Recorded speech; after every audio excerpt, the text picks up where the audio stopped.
to understand micro frontend, you need to understand a bit of microservices as well, because that's where the idea came from. I think it might be about a decade, maybe 8 years ago, when the approach micro frontends comes from the idea of the single responsibility principle applied to both the front end and the workflow of teams. And it, again, comes from the same as microservices, where every single service is responsible for a single thing only.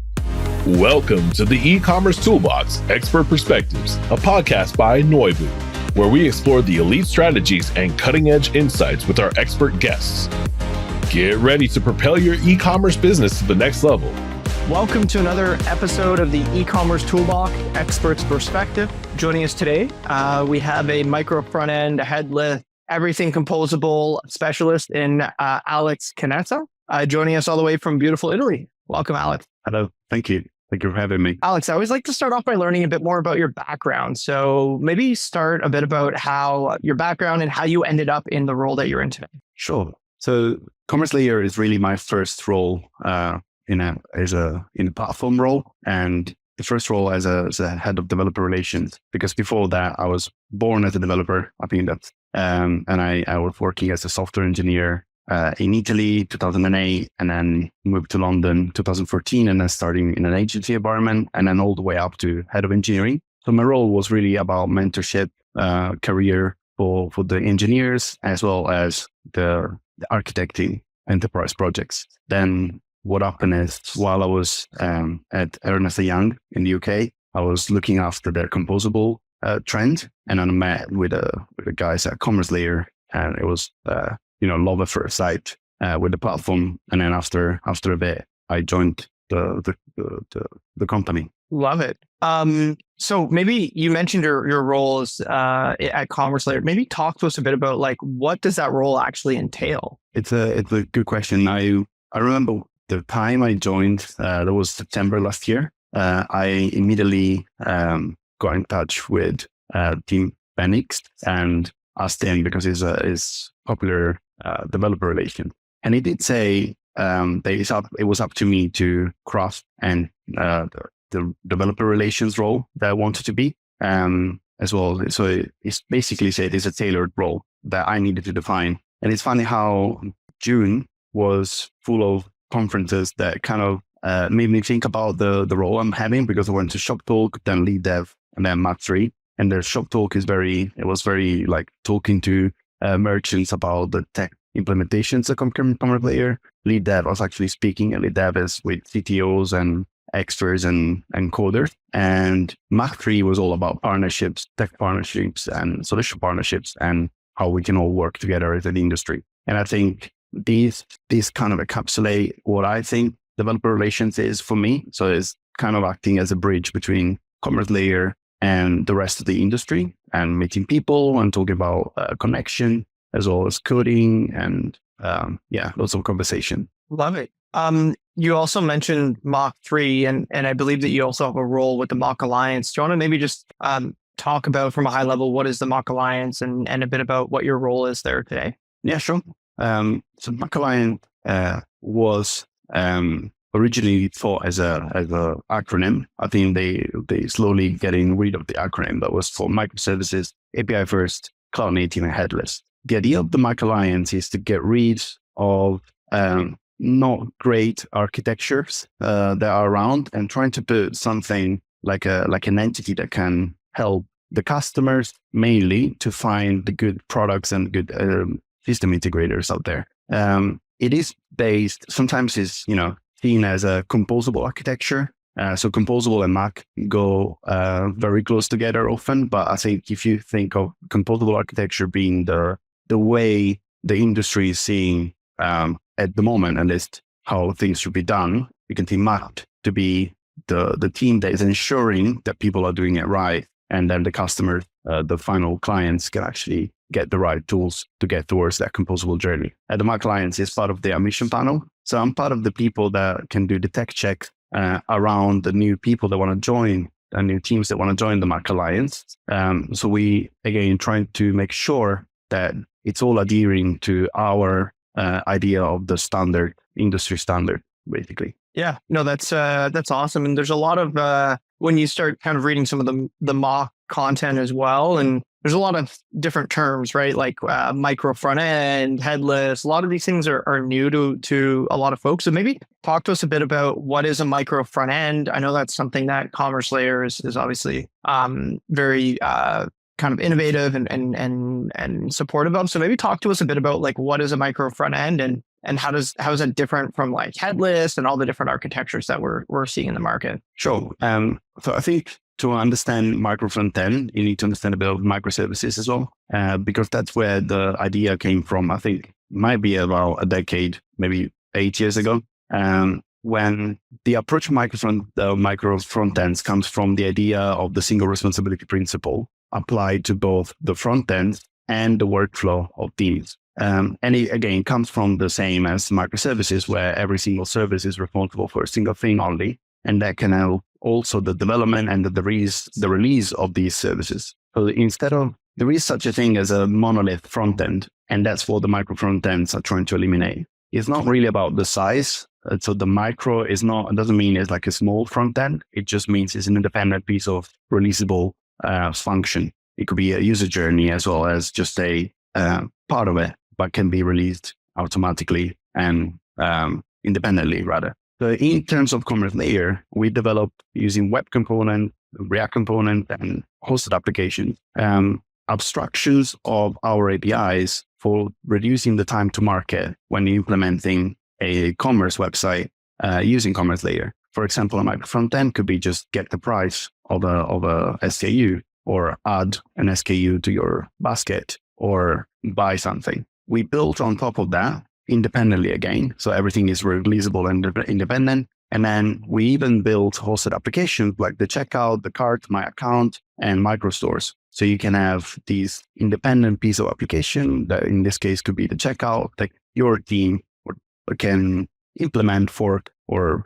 rebuild, but then deploy. Now, if you consider these little micro front ends all independent, it wouldn't really be possible without a headless structure. Headless meaning an API-led front end. So if you consider that every single front end has the ability to get the data or the actions through an API, that's only possible because of the new idea of headless. Not too new, but relative to the rest of the technologies, yes. So maybe talk to us a bit about how is that distinctly different, those two different things? So the headless concept usually is attached to the API source. So it's a headless CMS. Even though the word headless, it's a bit misleading sometimes, you need to think of head as in the front of something, as in like the head of cycling, people cycling, right? So that's the head of it. You need to think about it as a brain. So the headless CMS is the brain of your APIs, right? So it provides all the backend, and then the front end will be separate. So the headless structure is really an objective of the platform that supports that kind of architecture. Whereas the micro front ends are pieces of client side or customer facing element that subscribe and consume the headless API. That's cool. Like, now translating this to business terms, why would someone implement either of those, or one or the other rather? Like, why would you pick headless or micro front end and vice versa? Like, what are some of the kind of more business focused reasons why you would do something like that, out of curiosity? Yeah. So it is funny because, again, coming from a different life where I was actually building websites and applications for clients, I did see many times just people want to have a headless architecture, but just because it was a buzzing word. They're like, oh, we just want to go headless. But then we were asking, like, why do you want to go headless? What's the reason? Is it actually the architecture for you? Now, given that the microservices, micro frontends, headless architecture is really focusing on a good programming and architecting pattern, which is that one of them, at least, is the single responsibility principle. So everything is responsible for a single thing. It always been a programming pattern. But now, after the problems that more monolithic experiences have caused to the businesses in terms of difficulty of updating, getting the team stuck, having dependencies on the development team. All of those problems, those business problems, were actually solved by a programming pattern, which is that keeping different verticals. Now, there is a misconception that if you go headless, all your problems go away. You still need to architect things in the right way. Like you can have a solid architecture done in a monolith way, but it will still hit a wall when you're trying to hit different verticals and way of running the business. Now, why would a business go headless? Because you can actually end with a micro front end. You can work on those verticals and release those verticals while you keep working on the rest of the product and independently. So you can release independent parts of your application without having a massive dependencies across the different teams. So you can go MVP on MVP on MVP on MVP and release this function, release this journey, and it is an easier or cleaner way for the enterprise, especially companies to go live. I love it a lot. I think that's something that you called out that obviously the MACH Alliance will help with that as well, is like understanding when is the right time and what is the right infrastructure given the business requirements. Pivoting to a bit more curious, obviously you're in a unique position at Commerce Layer. Could you give us any kind of secret or public info about what the roadmap, like what are you guys really putting your focus on as you guys are expanding into the market? Yeah, I'm pretty sure I can say all of this because I've been saying it around anyway. So that to understand this thing that really excites me about the roadmap, I just need to talk a little bit about what's the focus of the business in general, because Commerce Layer doesn't believe that the product catalog lives within the commerce engine. So to us, the base product name, the description, the images, even the attributes are not relevant for the commerce engine to perform the transaction. What we need about that product is just the SKU, its availability in the market, at what price do we sell it against, and then promotions and all of that, right? So the focus of the business is the same of the focus of the platform, which makes it, performing in that kind of thing. So that's the direction we took. So we shifted the focus from the experience layer towards the commerce layer. Now, what that means is that we're now looking toward a unified commerce experience. So we're looking to have a POS, an in-store capabilities attaching to other existing POSs that will go throughout the same fulfillment of the order. And at that point, all the OMS capabilities that we have will be coming from both the in-store and online experience. And same for all the stocking, all of the availabilities and pricing systems and customer VIP loyalty programs. All of that could be unified in a single platform engine. So that POS capabilities that is coming now soon, we're working on now. It's really exciting me because it opens up a lot of conversations about, we've been asking people like, what is really commerce? Is it really the product, or is it the engine, the transactional engine that allows you to sell on any platform and, in-store? So yeah, that for sure. That's cool. So that's a pretty big push into omnichannel then. Yes.